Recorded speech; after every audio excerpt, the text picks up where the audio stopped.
네, 오늘 같이 보실 말씀은 여호수아서 4장 1절부터 9절까지 말씀입니다. 예, 화면에 나옵니다. 우리 다 같이 자리에서 일어나셔서 한 절씩 교독하겠습니다. 그 모든 백성이 요단을 건너가기를 마침에 여호와께서 여호수아에게 말씀하여 이르시되 백성의 각 지파에 한 사람씩 12사람을 택하고 그들에게 명령하여 이르기를 요단 가운데 제사장들의 발이 굳게 선 그곳에서 돌 12를 택하여 그것을 가져다가 오늘 밤 너희가 유숙할 그곳에 두게 하라 하시니라. 여호수아가 이스라엘 자손 중에서 각 지파에 한 사람씩 준비한 그 12사람을 그들에게 이르되 요단 가운데로 들어가 너희 하나님 여호와의 궤 앞으로 가서 이스라엘 자손들의 지파 수대로 각기 돌 한 개씩 가져다가 어깨에 매라. 이것이 너희 중에 표징이 되리라. 후일에 너희 자손들이 물어 이르되 이 돌들은 무슨 뜻? 그들에게 이르기를 요단 물이 여호와의 언약궤 앞에서 끊어졌나니 곧 언약궤가 요단을 건널 때에 요단 물이 끊어졌으므로 이 돌들이 이스라엘 자손에게 영원히 기념이 되리라 하라 하니라. 이스라엘 자손들이 여호수아가 명령한 대로 행하되 여호와께서 여호수아에게 이르신 대로 이스라엘 자손들의 지파의 수를 따라 요단 가운데서 돌 12를 택하여 자기들이 유숙할 곳으로 가져다가 거기 같이 읽겠습니다. 여호수아가 또 요단 가운데 곧 언약궤를 맨 제사장들의 발이 선 곳에 돌 12를 세웠더니 오늘까지 거기 있더라. 아멘. 말씀에 은혜 받으세요. 인사하면서 앉겠습니다. 말씀에 은혜 받으세요. 아멘. 길갈에 세운 12돌이라는 제목으로 말씀을 나누겠습니다. 지난 시간에 우리는 요단강 도하 사건에 대해서 우리가 살펴봤습니다. 하나님의 은혜로 기적같이 이 요단강을 건너게 되죠. 어떤 순서로 건넜는지 여러분 아마 기억을 하실 거예요. 가장 앞에 선 사람이 언약궤를 맨 제사장들이 가장 앞장섰습니다. 그래서 이 제사장들의 발이 요단 강물에 딱 닿았을 때 강물이 딱 멈추고 길이 열리게 되죠. 그리고 그 다음을 이어서 건너간 사람들은 요단강 동편의 땅을 기업으로 미리 받았던 세 지파, 이들이 선봉에 선다고 약속을 했었죠. 르우벤, 갓, 므낫세 반지파가 그 뒤를 따라갔고 나머지 백성들이 건너갔습니다. 그리고 마지막으로 요단강에 서 있던, 언약궤를 메고 서 있던 이 제사장들이 나오게 됐을 때 멈췄던 강물이 다시 흐르게 되면서 이 길이 이제 사라지게 되죠. 여기서 중요한 것은 이 언약궤를 맨 제사장, 이 제사장들이 누구를 상징하는가 하는 부분이죠. 여러분, 이 제사장이 누구를 상징한다고 말씀드렸습니까? 십자가에서 우리를 구원하기 위해서 십자가를 달리신 예수님을 상징한다고 말씀을 드렸어요. 아마 기억이 나실 거예요. 이 내용은 제가 뒤에서 좀 더 설명을 좀 드리기로 하고요. 이렇게 기적같이 요단강을 건너게 됩니다. 그리고 오늘 읽은 우리 본문 이 말씀에 나오는 것처럼 하나님께서는 여호수아에게 이 내용을 명령하셨습니다. 2절과 3절을 좀 보시면 백성의 각 지파에 한 사람씩 12사람을 택하고 그들에게 명령하여 이르기를 요단 가운데 제사장들의 발이 굳게 선 그곳에서 돌 12를 택하여 그것을 가져다가 오늘 밤 너희가 유숙할 그곳에 두게 하라. 각 지파별로 한 명씩 대표를 뽑아서 뭘 가져오라고 지금 명령하십니까? 돌을 가져오라고 명령하세요. 근데 이 돌은 아무 돌이나 가져오라는 것이 아니죠. 어떤 돌을 가져오라고 말씀하셨냐면 제사장들의 발이 서 있는 그곳에 있는 돌, 그곳에서 돌을 가져와라 이렇게 말씀하셨습니다. 그러니까 12명이 하나씩 돌을 가져왔으니 12개의 돌이 되는 것이죠. 그 돌을 어디에 세우냐면 오늘 밤 너희가 유숙할 그곳, 여기가 이제 길갈이 됩니다. 그래서 길갈에 12돌을 세워서 오늘 제목처럼 길갈에 세운 12돌이 되는 겁니다. 이들 12명은 각 지파를 대표해서 뽑혔던 사람들이었습니다. 얼마나 프라이드가 있었겠어요. 내가 우리 지파를 대표하는 사람이야. 얼마나 신이 났겠습니까? 그런데 하나님께서 이들에게 뭘 명령하셨냐면 강에서 돌 하나씩 가져와라. 이거를 명령하신 거예요. 지파의 대표를 뽑았는데 이들에게 주어진 미션은 돌멩이 하나씩 가져와라 이거였어요. 얼마나 실망이 됐겠어요. 겨우 돌 하나를 가져오라고 나를 뽑은 거야? 이런 일은 다른 사람을 시켜도 충분히 되는 거지. 나 같은 엘리트가 이거는 시간 낭비지. 아마 이런 생각이 들었을 겁니다만 이 사람들은 조용히 순종합니다. 궁시렁대지 않아요. 불평하지 않고 조용히 순종하는데 무엇 때문에 이렇게 했을까? 강을 건너오면서 누굴 봤습니까? 이 언약궤를 메고 힘들게 서 있는 제사장들 본 거예요. 저분들의 헌신 때문에 우리가 지금 강을 건너고 있었구나라고 생각을 하지 않았겠습니까? 그랬기 때문에 돌을 가져오라는 이 작은 명령에도 군말 없이 순종했을 거예요. 하나님의 일에는 큰 일, 작은 일이 따로 없는 거구나. 그랬을 거예요. 이처럼 십자가의 은혜를 경험한 사람은요, 무엇을 맡겨도 감사합니다. 교회 청소를 맡겨도 아주 감사함으로 아주 즐겁게 합니다. 근데 은혜가 식으면 어떻게 될까요? 어떻게 나한테 이런 일을? 이런 생각이 들어요. 여러분, 이런 생각이 든다는 것은 나를 대단하다고 평가하기 시작한다는 것은 은혜가 식었다는 것이고 십자가를 잊어버렸다는 거예요. 그래서 하나님은 이 12명에게 돌을 가져오라고 시키게 되는 것이죠. 그걸 잊지 말라고. 이 요단강 도하 사건의 의미를 기억하고 잊지 말라고 이 돌을 가져오라고 말씀하셨어요. 여러분, 우리에게 중요한 것은 기적이잖아요. 기적이 일어나는 게 우리는 굉장히 중요해요. 근데 하나님께 중요한 것은 뭘까요? 하나님께는요, 그 기적의 의미를 굉장히 중요시 여겨요. 하나님은 기적의 의미를 굉장하게 중요하게 보십니다. 그래서 출애굽할 때 그 애굽의 모든 장자들이 죽을 때 이스라엘 백성들의 장자는 죽지 않잖아요. 어린 양의 피를 발라서 그 죽음으로부터 구원을 받았는데 이 구원받은 것을 기억하라고 어떤 절기를 지키라고 하나님이 명령하셨습니까? 그 구원받으면 이 죽음을 피한 절기. 6월절이에요, 6월절. 6월절을 지키라고 말씀하셨어요. 출애굽기에 보면 그 내용이 나오는데 출애굽기 12장 25절 26절 너희는 여호와께서 허락하신 대로 너희에게 주시는 땅에 이를 때 이 예식을 지킬 것이라. 이후에 너희의 자녀들이 묻기를 이 예식이 무슨 뜻이냐 하거든 너희는 이르기를 이는 여호와의 6월절 제사라. 6월절 절기를 지키라고 하시는 이유가 도대체 뭡니까? 의미를 기억하라고. 이 기적에 대한 의미를 기억하라고 지금 이 절기를 지키라 이렇게 말씀하셨다는 거예요. 여러분, 오늘 본문과 똑같은 내용이 여기 나오지 않습니까? 너희 자녀들이 묻기를 이 예식이 무슨 뜻이냐. 오늘 이건 본문에도 이런 똑같은 내용이 반복이 되잖아요. 그러니까 요단강에서 가져온 12돌, 이 12돌을 세운 것도 마찬가지라는 거예요. 잊지 말라고, 기억하라고 세우도록 그렇게 명령하셨다는 그런 얘기가 되죠. 참 놀라운 것은요, 이 6월절과 요단강 도하 사건이 일치하게 돼요. 똑같이 연결이 돼요. 다시 본문의 여호수아 4장 19절을 보시면 요단강을 건넌 때가 언제라고 기록합니까? 첫째 달 10일에 백성이 요단에서 올라와 여리고 동쪽 경계 길갈에 진침해. 첫째 달이라고 이렇게 되어 있죠. 이 첫째 달은 히브리 달력으로 보면 아비월인데 아비월은 6월절을 지키는 날이에요. 그러니까 이 날은 6월절을 지키는 날이에요. 6월절이 예수님의 십자가를 상징하는 것처럼 요단강 도하 사건도 예수님의 십자가를 상징하는데 이것을 잊지 말라고 같은 날에 이 돌을 세워서 기념하라고 하나님이 말씀하시는 거예요. 기억하라는 거예요. 진짜 기억하라는 거. 왜 이렇게 기억하라는 것을 하나님께서 강조하실까요? 우리는 잘 잊어버려서 그래요. 우리는요, 잊어버려야 될 것은 안 잊어버리고요. 잊어버려야 될 것은 안 잊어버리고 안 잊어버려야 될 것은 잊어버려요. 여러분, 남에게 돈을 빌려준 것은 절대 안 잊어버리잖아요. 근데 돈을 빌린 건 자주 잊어버려요. 우리가 그래요. 너무너무 잘 잊어버린 사람이에요. 그래서 이 기념비를 딱 세워두면 이 기념비를 볼 때마다 기억이 나겠죠. 기억이.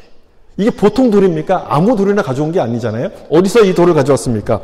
제사장에 서 있던 그 자리에 있는 그 돌을 가져온 거예요. 그래서 특별한 의미가 있는 거예요. 이 돌을 볼 때마다 우리 힘으로 건널 수 없는 이 강을 하나님께서 우리를 건너게 하셔서 하나님의 은혜를 기억하게 되는 거예요. 하나님의 은혜가 기억나면 우리 마음속엔 담대함이 생깁니다. 이 요단강이라는 아주 시커먼 황탕물이 흐르고 있는 이 절망의 자리가 하나님께서 함께 하시니까 이 소망의 자리로 변화된 것처럼 이제 살아가게 될 이 가나안 땅에서도 하나님께서 우리 가운데 이런 은혜를 주실 것이라는 담대한 믿음이 생기는 거예요. 단지 기억만 하는 게 아니라 기억하면 이런 믿음이 같이 세워지게 되는 것이죠.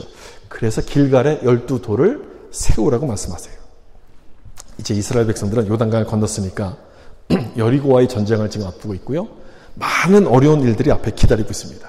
그때마다 이 돌을 기억하게 되면 담대함이 생겨요. 이 어려운 순간, 하나님을 믿는 나에게 이 불가능이란 이 상황은 하나님의 기적을 체험할 기회가 된다는 이 믿음이 생기는 거예요.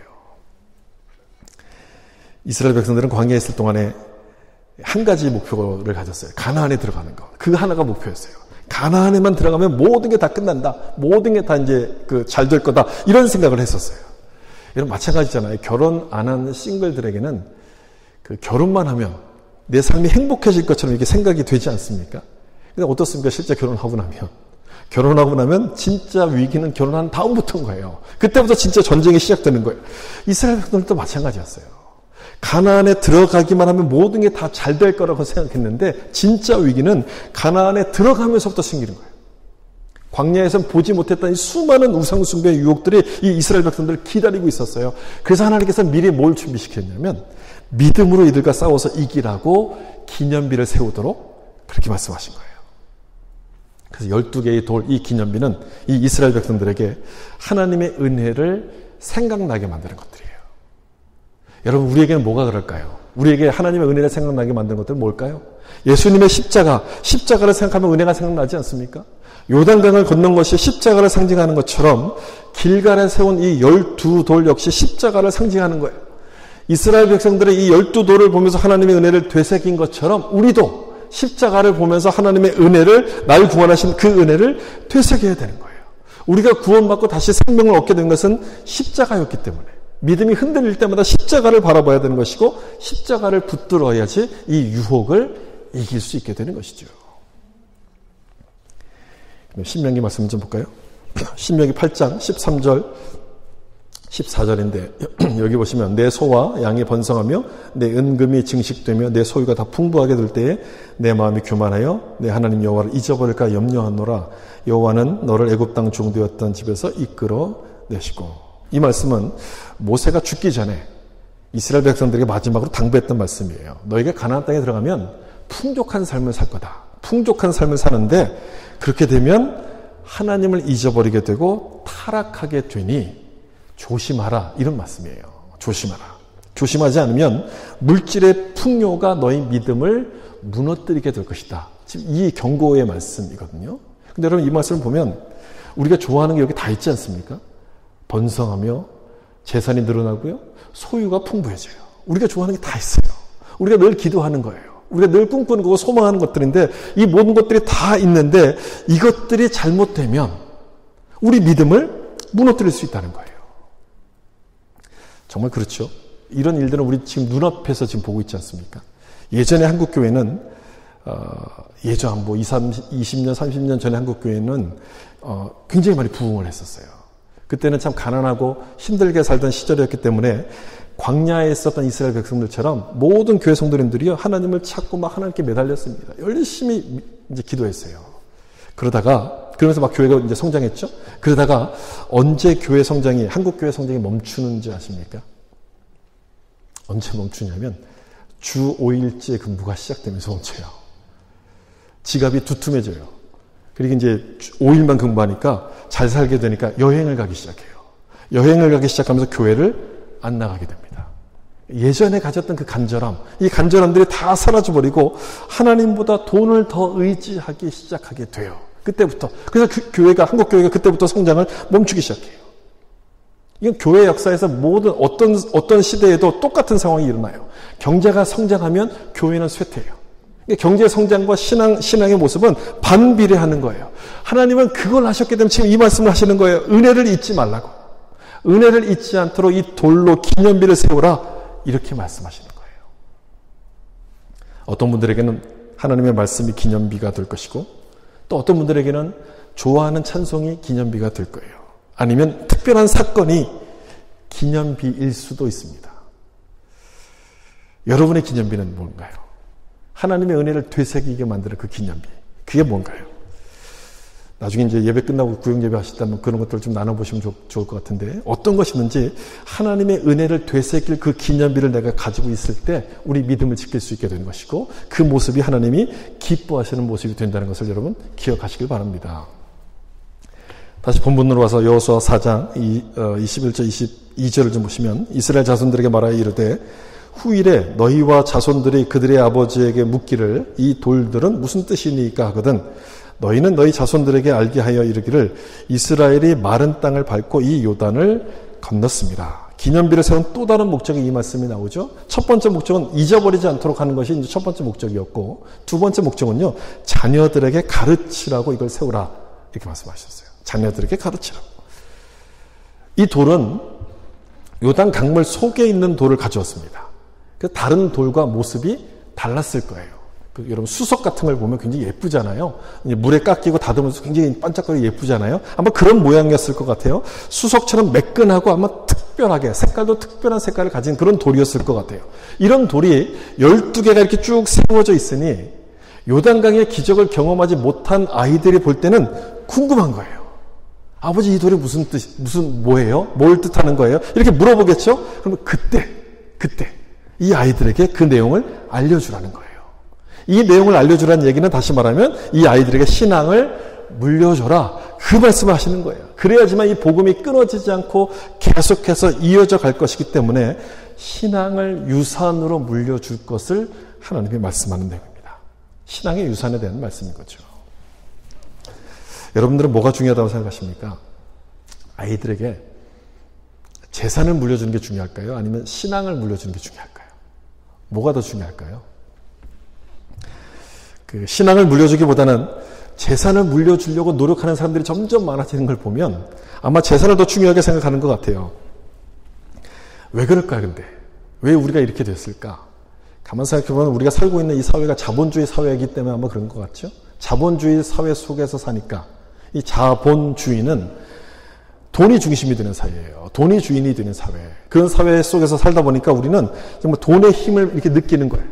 돈을 물려주려고 노력을 참 많이 하게 돼요. 어떤 글을 읽다 보니까 이 자본주의 사회의 특징을 뭐라고 표현하냐면 딱 이 한 단어로 표현했어요. 먹고 사니즘. 이렇게 표현했어요. 자본주의 사회는 먹고 사니즘. 뭘 먹을까? 더 잘 먹고, 더 잘 입고, 더 좋은 걸 먹으려고 하는 이런 모습들이 이 자본주의 사회의 모습이라는 거예요. 남들이 안 먹는 걸 먹으려고 하는 이런 모습들. 여러분 그렇게 하다 보니까 그렇게 좋은 걸 먹고 잘 살려고 하다 보니까 잘 살게 되니까 아이들을 데리고 여행을 다니기 시작합니다. 이제는 좋은 걸 먹어야 되니까 남들이 못 본 걸 봐야 되니까 막 여행을 다니기 시작해요. 그러면서 부모의 신앙을 배우게 되는 게 아니라 부모의 소비 패턴을 배우기 시작해요. 뭘 사야지 좋은 거구나, 어디를 가야지 좋은 거구나, 여행하는 모습을 배우기 시작해요. 자연스럽게 교회와 멀어지기 시작해요. 여러분 우리 한국은요, 대한민국은요, 세계에서 가장 빠른 경제 성장을 이룬 아주 그런 훌륭한 나라 아닙니까? 그런데 참 안타깝게도 가장 빨리 교회가 쇠퇴하는 나라가 되어버렸어요. 결혼이 늦어지면서 출산율도 낮아지고 아이들 숫자가 줄어드는데 그마저도 교회를 안 가니까 어딜 가나 넘치던 이 주일학교가 요즘에는 찾아보기가 어려워요. 여러분 밴쿠버도 마찬가지거든요. 여러분 밴쿠버 교회 딱 왔을 때 주일학교를 보시면요, 아이들이 몇 명 안 돼요. 청년부 있는 교회 거의 없어요. 다 한두 곳을 다 모여요. 점점 교회 나가는 사람들이 줄어들어요. 부모 세대인 우리가 돈을 따라가기 시작하니까 아이들이 그걸 배워요. 예수님보다 돈을 바라보는 그 모습을 배우기 시작하는 것이고 유튜브에 빠져서 예수님을 찾을 생각들을 하지 않습니다. 잘 살게 되면 아이들에게 잘해주면 모든 것이 다 좋아질 거라고 생각했는데 오히려 가장 중요한 것을 놓쳐버리게 되는 거예요. 그리고 우리가 신앙 유산을 물려주지 못하는 이유는 그런 경험이 없어서일 거예요. 물려줄 만한 경험이 없는 거예요. 그래서 이걸 이제 못하는 걸 거예요. 이스라엘 백성들을 여러분 보세요. 이 이스라엘 백성들은요, 길갈에 세운 12돌을 볼 때마다 할 말이 엄청 많았을 거예요. 그때 말이야, 그때 강물이 막 이렇게 넘쳐서 건널 수 없었는데 하나님께서 홍해를 가르듯이 이 요단강을 쫙 갈라서 우리를 건너도록 만드신 거야. 하고 싶은 말이 얼마나 많았겠어요. 이 요단강의 기적을 체험했으니 할 말이 참 많았지만 체험하지 못한 사람들은 할 말이 없는 거예요. 교회 가야 돼. 교회 안 가면 하나님께 벌 받아. 이 말밖에는 할 말이 없는 거예요. 벌 받지 않으려면 교회 가야 돼. 이런 말을 해요. 근데 요즘에는 이런 말도 안 하죠. 신앙은 개인의 선택이라고 생각해가지고 이런 말도 안 해요. 그냥 내버려둬요. 아니죠, 여러분. 강제로 해도 안 되는데 그냥 내버려두면 되겠습니까? 될 수가 없어요. 그러니까 은혜에 대한 체험이 없어서 그런 것인데 만약 체험이 있다면 할 말이 얼마나 많겠어요. 할 말이 하고 싶은 말이 얼마나 많겠어요. 아빠가 위험했었을 때, 그 요단강에 막혀서 위험했었을 때 하나님께서 이 요단강을 갈라주셨는데 너에게도 똑같이 하나님께서 하실 거야. 너를 가로막고 있는 이 요단강을 하나님께서 갈라주실 거야. 아빠와 함께 하신 이 하나님께서 너에게도 함께 하실 거다. 그걸 꼭 믿어야 된다. 그렇게 말해줄 거예요. 그렇게 말해주면 이 아이들이 안 듣겠습니까? 이 아이들이 듣겠죠. 그리고 그 하나님을 따라가겠죠. 교회 가면 벌 받아. 교회 안 가면 벌 받아. 그러니까 그 말을 안 듣는 거예요. 여러분, 그러므로 우리에게도 요단강의 체험이 있어야 돼요. 하나님의 은혜가 뭔지 내가 깨닫는 하나님의 은혜가 무엇인지를 체험하는 그 경험이 여러분 있어야 돼요. 그런 체험이 여러분 다 있습니까? 아이들은요, 말하지 않아도 엄마 아빠가 뭘 소중히 여기는지를 다 알아요. 다 알아요. 엄마가 하는 말을 딱 들어보면 엄마가 세상의 성공에 포커스를 하고 있는지 아니면 믿음에 포커스를 하고 있는지 다 알아요. 다.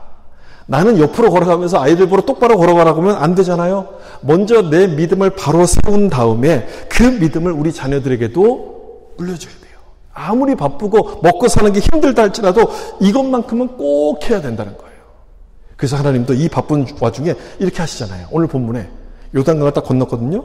그럼 이제 여리고와의 전쟁을 준비해야 되는데 이 바쁜 시기에 하나님께서는 다시 돌아가서 돌 12개를 가져와라. 이렇게 말씀하세요. 다시 돌아가서 돌을 가져와라. 아무리 바빠도 이 일이 우선이라는 거예요. 먹고 사니즘보다도 이 아이들에게 말씀을 가르치고 하나님을 신뢰하는 법을 가르치는 것이 우선이고 그것이 가장 중요한 일이라는 것을 여기서 말씀해 주시는 겁니다. 여기까지가 우리가 잘 아는 길갈의 12돌 스토리인데 여러분 이 말씀에는 또 다른 중요한 부분이 있어요. 또 다른 중요한 부분이 하나 가려진 부분이 있는데 뭐냐면 12돌을 세운 곳이 한 곳이 아니라 또 있다는 거예요. 두 곳이라는 거예요. 또 한 군데 세웠어요. 어디에 세웠나 보세요. 여호수아 4장 9절입니다. 우리 같이 한번 읽어볼까요?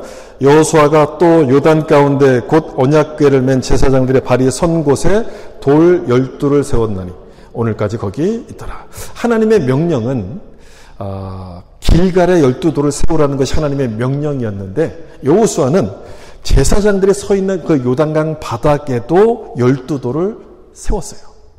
하나님께서 명령하신 것이 아니었어요. 아닌데도 여호수아 이걸 하는 거예요. 왜 했을까요? 왜 이 12돌을 또 세웠을까요? 감사해서 그랬겠죠. 하나님의 은혜가 너무너무 감사해서 더 하고 싶은 마음이 있어 아마 그랬을 것 같아요. 그리고 이 12돌 여기 세웠다는 것은 요단 강물이 다시 흐르기 시작하면 그 강물 속에 가려서 이 12돌이 안 보이잖아요. 그래서 왜 이곳에 세웠을까? 참 잘 이해가 안 되는 모습이에요. 우리에게는 그 돌이 안 보이는데 하나님은 그 돌을 보실 거예요. 그렇겠죠? 물속에 있는 돌을 하나님께서 보실 거예요. 그걸 보시면서 내가 어떤 사람인가? 그걸 하나님이 이제 기억하실 거예요. 아마 여호수아는 그걸 생각했던 것 같아요. 내가 어떤 사람인가를 잊지 않으려고. 내 모습이 시간이 지나면 다 감춰져서 안 보이는 것 같지만 내 모습이 어떤 모습인가를 기억하려고 아마 그 안에 12돌을 세웠을 거예요. 그리고 나중에 이 아이들이 길갈에 세운 12돌이 뭐냐고 물어볼 때 그때 같이 설명하려고 이 강 속에도 12돌을 세웠을 겁니다. 여러분 이 12돌을 세운 곳이 길갈이잖아요. 길갈은요. 요단강에서 조금 나오면 길갈이고 길갈에서 그 앞부분이 여리고예요. 그러니까 이 길갈에서 이제 여리고 전쟁뿐 아니라 가나안 전쟁을 치를 전초기지 역할을 하는 것이 길갈이에요. 그래서 여리고와 전쟁하고 다시 돌아왔다가 또 다른 전쟁을 준비합니다. 왔다 갔다 하면서 이 길갈에 서 있는 12돌을 보았겠죠? 이걸 보면서 뭘 생각했을까요? 우리가 거둔 승리는 하나님께서 우리에게 주신 거구나. 하나님의 은혜로 우리가 승리했구나. 이런 것들을 이제 기억하게 됐을 거예요. 그리고 이 길갈에 세우라고 말씀하신 것은요. 이 길갈이라는 뜻이 굴러가다 이런 뜻이에요. 굴러가서 사라진다 이런 뜻이에요. 뭐가 굴러간다는 걸까요? 뭐가 굴러갔을까? 애굽에서 살던 옛 모습이 굴러가고 또 광야에서 보여주었던 이 죄악의 모습들이 다 굴러가서 사라졌다는 뜻이 길갈이라는 곳에 있어요. 그러면 왜 여호수아가 12돌을 강 속에다 세웠는지도 우리가 이해할 수 있어요. 나의 모든 옛 모습이 저 강 속에 잠겨있듯이 다 굴러가 버렸구나. 다 사라졌구나. 내 모습을 보면 하나님의 은혜를 받을 수가 없는 그런 모습인데 그 모습을 하나님께서 물에 감추듯이 다 용서하시고 나에게 은혜를 주셨구나. 이 은혜를 감사하면서 내가 살아야지라는 그 다짐이 이 안에 담겨있는 거죠. 언약궤를 맨 제사장이 요단강에서 나왔을 때 멈췄던 강물이 다시 흐르게 되면서 이 길이 사라지게 돼요. 강 중간에 놨던 길들이 다 사라지고 다시 강으로 덮여버리죠. 길이 사라지는 거예요. 여러분, 어디로 가는 길이 사라지는 겁니까? 요단강이 닫혔다는 얘기는 광야로 돌아가는 길이 사라졌다는 것이고 다시 애굽으로 돌아가는 길이 사라졌다는 거예요. 이 요단강물이 닫히면서 돌아갈 길이 딱 막혀버렸어요. 요단강에서 가져온 이 12돌이 십자가를 상징한다고 제가 말씀드리지 않았습니까? 여러분, 우리는 예수를 믿을 때, 예수를 믿게 됨으로 말미암아 이제 이 세상에 있는 모든 것들을 다 끊고 새 속의 강을 넘어서 하나님 나라로 넘어온 사람들이에요. 예수를 믿은 동시에 죽음의 강을 넘어서 십자가로 구원받은 사람들이에요. 강을 넘어온 사람들이에요. 돌아갈 수 있습니까? 없습니까? 돌아갈 수가 없어요. 돌아갈 수 없어요. 그래서 예수를 믿는 그 믿음을 기념하기 위해서 믿는 사람들에게 무엇을 베풉니까? 교회는 세례를 베풀죠. 세례를 베풀어요. 우리는 물을 뿌려서 하는 이 약식 세례를 행하지만 원래 성경에 나오는 세례는 물 속에 이렇게 들어갔다 나오는 침례를 이제 말하잖아요. 물에 잠길 때 우리의 옛사람이 죽는 거예요. 다시 물에서 이렇게 나올 때 성령으로 말미암아 거듭난 새 사람이 됐다는 것을 의미하는 것이 세례인데 이 여호수아가 강 바닥에 12돌을 세웠다는 것이 바로 그 모습인 거예요. 우리의 옛사람이 그 속에 다 죽었다. 애국과 광야에서 보여주었던 우리 옛사람이 여기 죽었고 약속의 땅으로 들어온 우리는 하나님 안에서 거듭난 사람이라는 것을 보여주기 위해서 이 두 군데다가 이 12돌을 세우게 되죠. 사도 바울도 고린도전서 10장에서 홍해를 건너온 사건을 바다에서 세례를 받았다 이렇게 표현합니다. 마찬가지로 요단강의 사건도 옛사람은 죽고 새 사람이 됐음을 보여주기 위해서 12개의 돌을 강 속에다가도 세운 거예요. 아이들이 이 돌을 볼 때마다 물었을 겁니다. 이 돌이 무슨 뜻입니까? 라고 물을 때마다 그걸 얘기해 주겠죠. 이 돌은 우리를 구원하시는 하나님의 은혜를 상징하는 거예요. 하나님께 널 이 돌을 볼 때마다 너 감사해야 돼. 그리고 저 물속에 있는 돌 보이니? 저 물속에도 돌이 있는데 저 돌은 우리의 옛사람이 다 사라졌다는 것을 의미한단다. 그렇기 때문에 죄악된 옛 모습으로 돌아가려고 하지 말고 하나님을 의지하는 새 사람으로 살아야 되는 거야. 이런 이야기를 계속 해줬을 거예요.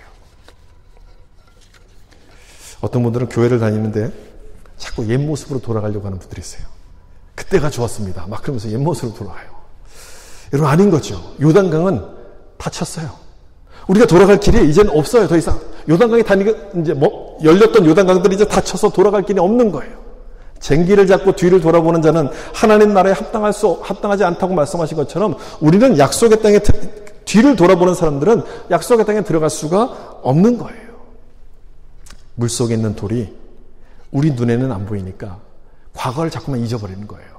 내가 지금 이런 대우를 받아도 되는 사람이고 당연히 은혜를 받아도 되는 사람이고 내가 죽었다는 것을 잊어버리고 자꾸만 교만해지는데 하나님은 그 물속에 있는 돌을 보세요. 우리의 모든 과거를 다 보시는 거예요. 안 보인다고 해서 나의 과거가 사라지는 것이 아닌 것이죠. 내가 어떤 사람인지를 잊지 말고 겸손하게 은혜 앞에 감사하는 뜻에서 여호수아는 이 물속에서 이 12돌을 세우게 된 거죠. 지금 설명드린 것처럼 여호수아가 세운 두 곳의 12가지 돌은 십자가의 두 가지 의미를 보여줍니다. 여러분, 앞에서 제가 우리는 기적을 좋아하고 하나님은 뭘 중요시 여긴다고 말씀드렸어요? 기적의 의미를 중요시 여긴다고 말씀드리지 않았습니까? 그것처럼 십자가에 대해서도 똑같이 합니다. 십자가에 대해서도. 우리는 십자가로 인해서 받은 구원을 굉장히 좋아해요.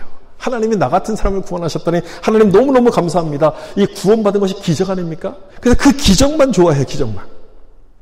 이 기적을 왜 주셨는지 그 의미에 대해서 생각을 안 해요. 그리고 기적을 받은 것으로 거기서 멈춰버리고 끝나는데 아닌 거죠. 이제는 그 다음으로 가야 돼요. 그 다음으로. 십자가는 우리 죄를 용서하셨다는 것과 동시에 이제는 새 사람으로 거듭났다는 것을 의미하는 것이 십자가인 거예요. 이전 것은 지나갔으니 보라, 뭐가 됐습니까? 새 것이 되었도다. 새 것이 됐어요. 새 사람으로 살아가는 것이 십자가가 가진 두 번째 의미예요. 새 사람으로 살아가라. 이런 생각을 안 하고 구원받은 것만 감사하면서 이제는 구원받았으니까 내 마음대로 살아가야지라고 하면 다시 요단강을 건너가는 것과 똑같습니다. 여러분, 그러면 안 되는 거죠. 그러면 안 되는 거예요. 예수 믿고 구원받은 사람은요, 직진만 있어요. 유턴이 없어요. 남자는 직진, 트로트 가수 중에 그런 가수들이 있나 봐요. 예수 믿는 사람은 직진인 거예요. 직진. 유턴이 없는 거예요. 계속 앞으로만 가는 거예요. 그래서 이스라엘 백성들은 길갈에 세워진 이 12돌을 보면서 다짐했을 거예요. 그래, 우리 이전 삶을 버리고 하나님이 원하시는 새로운 삶을 살아가자. 그렇게 다짐을 했을 거예요. 그러면 하나님이 원하시는 새로운 삶이 뭘까? 어떤 삶을 하나님께서 원하실까? 이 말씀 속에 답이 있습니다. 여호수아 4장 16절. 다시 한번 읽어보겠습니다. 증거궤를 맨 제사장들에게 명령하여 요단에서 올라오라 오게 하라 하신지라. 아멘. 여러분 기억하십니까? 요단강에 들어가라고 말씀하실 때 제사장들에게 뭘 매라고 이렇게 말씀하셨어요. 언약궤를 매라고 그랬어요. 그때는 언약궤라고 말씀하셨는데 요단강을 나올 때는 뭘 메고 나와요? 증거궤를 메고 나와요. 이게 두 가지가 다른 겁니까? 아니죠. 똑같은 거예요. 같은 것을 말하는데 이름이 이렇게 호칭이 달라요. 다르지만 같은 걸 말하는 거예요. 근데 이게 다른 이름을 사용하셨다는 것에는 뭔가 의미가 있는 거예요. 요단강에 들어갈 때는 언약궤를 메고 가라고 말씀하셨잖아요. 요단강에 들어간다는 것은 내가 예수님을 믿겠다는 뜻과 같은 거예요. 예수님의 십자가를 믿겠다는 뜻이니까 이 믿으려는 사람은 뭘 붙잡아야 되냐면 언약을 붙잡아야 되고 약속을 붙잡아야 돼요. 이 약속을 붙드는 것이야말로 이제 믿음이 되는 거예요. 그리고 거기서부터 나올 때는 십자가로 구원받은 사람에게는 뭐가 중요하냐면 하나님의 은혜를 증거하는 사람이 되어야 될 것을 설명하기 위해서 이렇게 지금 말씀하시는 거예요. 그래서 언약궤라고 하지 않고 증거궤라고 합니다. 예수를 믿는 사람은 이제 하나님의 그 은혜를 증거하는 사람이 되어야 된다. 우리가 어떻게 증거할 수 있습니까? 내가 새로운 사람으로 살아가는 그 모습을 통해서 하나님을 증거하는 거예요. 말로 증거할 수도 있지만 보다 확실한 방법은 우리 삶을 통해서 증거하는 거예요. 에이, 저 사람이 교회를 다닌다는데 눈치가 백단이야. 손해보는 일은 절대 안 해. 자기 이득되는 일만 골라서 해라고 한다면 여러분 하나님이 증거가 되겠어요? 하나님 영광 받으실까요? 아닌 거죠. 아니에요. 어려운 순간이고 힘든 순간에도 세상의 방법을 따라가지 않고 하나님을 의지하는 그 모습을 보여줄 때 하나님이 증거가 되는 거예요. 하나님의 영광이 나타나요. 예수를 믿는다면 뭔가 좀 달라야죠. 교회 가는 것 빼고는 다 똑같아요. 그럼 여러분 예수 믿는 거예요. 그냥 교회를 다니는 거지 예수 믿는 게 아니에요. 예수를 믿는다면 뭔가 좀 달라져야 되는 거예요. 길갈에 12돌을 세우라고 말씀하셨잖아요. 12지파를 상징하는 거예요. 하나님의 은혜를 받은 것은 나만 받은 게 아니고 모두가 다, 이들 모두가 다 하나님의 은혜를 받은 형제들이고 영적인 가족이라는 것을 의미하는 거예요. 나만 은혜 받은 특별한 사람이 아니라 모든 사람들이 하나님을 사랑하시는 사람들이다. 그러니 서로 사랑하고 섬기고 도우라는 그 말씀인 거예요. 이런 모습으로 우리가 달라져야 돼요. 그런데 믿는 사람이 조금도 양보 안 하고 절대 손해보려고 하지 않는다면 어떻게 하나님을 증거할 수 있겠습니까? 신앙은 이런 겁니다, 여러분. 신앙은요, 대충 알면 이기적이 되지만 깊이 알면 이타적이 돼요. 곰곰이 생각해 보시면 무슨 말인지 아마 이해가 되실 거예요. 신앙을 대충 알기 시작하면 이기적이 되지만 깊이 알면 이타적이 돼요. 내가 교회를 다니고 열심히 다닌다고 생각하는데도 여전히 이기적인 모습이라면 신앙을 제대로 배우는 게 아니에요. 성경을 제대로 알고 있는 것이 아니죠. 그런 이기적인 모습을 요단강 속에 다 묻어버리고 새로운 사람으로 우리를 살게 하셨는데 그런 모습으로 자꾸만 돌아가는 거예요. 돌아가면 안 되는 거예요. 그 모습으로. 그 모습으로 돌아가는 것이 아니라 직진해야 돼. 직진. 계속 앞으로. 저는 믿음에서 가장 중요한 것이 야고보서가 말씀하고 있는 것처럼 우리들의 삶이라고 생각해요. 우리들의 삶이 가장 믿음에서 중요하다고 생각해요. 예수를 믿는다고 하고 신앙이 좋다고 하고 몇 대째 예수를 믿는 집안이라고 하는데 속이는 사람들을 너무너무 많이 봤어요. 우리들의 삶이 가장 여러분 중요한 거예요. 그런 모습으로 살면 하나님을 증거할 수가 없습니다. 우리를 보면서 어떻게 그렇게 달라지셨어요? 예전과 너무너무 다른데요? 어떻게 그렇게 친절하세요? 여러분 이런 말을 좀 들으셔야 돼요. 어떻게 그렇게 친절하세요? 이런 말을 들어야지 하나님을 증거하게 되는 것 아닙니까? 여러분 그런 말을 듣고 계세요? 여러분들을 보면서 어찌 그렇게 친절하세요? 이런 말 하십니까? 어떻게 그렇게 다 퍼주면서 어떻게 사시려고 그러세요? 이런 말 여러분 들어보셨어요? 이런 말을 좀 들으셔야 돼요. 지금은 우리가 돌로 기념비를 세우지 않지만 대신 우리 삶을 통해서 영적인 기념비를 세워요. 삶을 통한 영적인 기념비.